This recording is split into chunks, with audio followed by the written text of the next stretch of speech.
Hello everyone, कैसे हैं आप सब। तो आज मैं सवेरे जल्दी उठ गई थी, तो इसलिए मैंने घर की सफाई भी जल्दी ही कर ली थी। तो मैं नहा धो के चली गई पूजा करने के लिए। और जैसे ही मैंने लड्डू जी को स्नान कराया तो सोचा आपसे भी मिलवाई दूँ आज अपने लड्डू जी को। तो ये है मेरे क्यूट क्यूट लड्डू गोपाल जी, जिनको मेरी मम्मी लेके आई थी मथुरा से। अब तो वो नहीं है, लेकिन उनकी अमानत मेरे पास है। 5-6 साल हो गए मेरे लड्डू गोपाल जी को।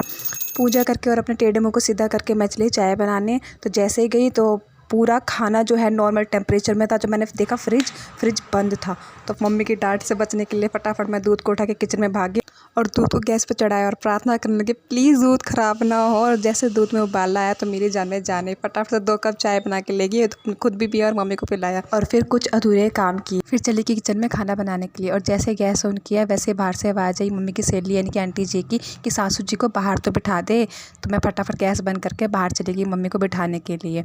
बड़े दिनों बाद दोनों साली एक साथ बैठी थी, तो आज तो जम के बातें होने वाली, इसलिए मैं तो चली गई किचन में खाना बनाने के लिए। मम्मी के लिए खिचड़ी बनाई, तो अपने लिए रोटी और आलू गोभी की सब्ज़ी बनाई। वैसे हमारे यहाँ सबसे पहला फुल्का गाय के लिए बनता है और आखिरी फुल्का कुत्ते के लिए। क्या आपके घर में भी ये होता है? कमेंट में ज़रूर बताना। चलो जी, ये काम तो हो गया डन। अब खुद के थोड़े काम कर लेते हैं। लेकिन जैसे कंघी करने लगी तो लगा जैसे बाहर बारिश आ गई।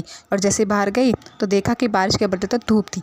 ये मौसम भी ना बहुत धोखेबाज होती है, मिनट में छाँव, मिनट में धूप और मिनट में बारिश। तो मैं तो आगे वापस अपने बालों पर फोकस किया और चली गई मम्मी को खाना देने के लिए। मम्मी को खाना देकर मैं भी बैठ गई खाना खाने के लिए। आज की वीडियो में बस इतना ही। मिलते हैं नेक्स्ट वीडियो में, तब तक के bye bye and take care.